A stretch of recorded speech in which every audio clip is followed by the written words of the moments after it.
Shenjat e gjakut shihen ende.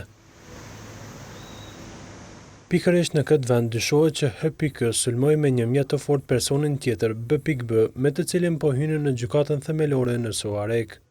Aty pritej të mbajë shqyrtim gjyqësor ndaj tyre për një incident në shkurt ku i dëmtuar ishte i pandehuri i sulmit të sotëm.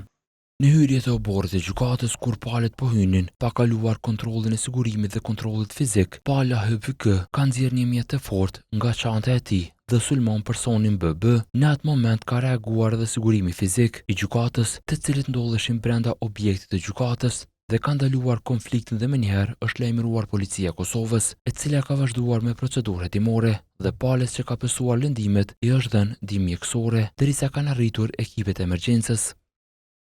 Rastin e ka konfirmuar edhe policia e Kosovës, derisa prokuroria themelore në Prizren njoftoi përcaktimin e masës ndaj tij.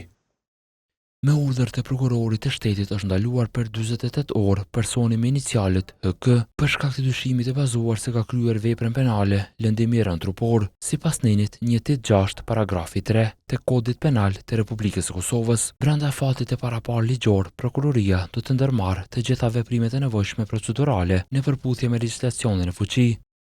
Viktima u dërgua për trajtim në emergjencën e qytetit, ku për lëndime dha detaje mjeku i kësaj klinike.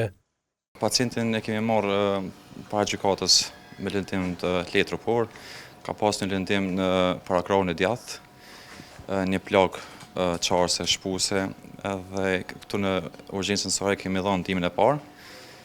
Pastaj kemi dërguar në spital të Përzenit për ekzaminim të mëtutjeshëm. Në përgjithësi gjendja ka qenë stabile. Po ashtu nga gjykata themelore u tha se janë në koordinim të plot me policinë për zbardhjen e rastit.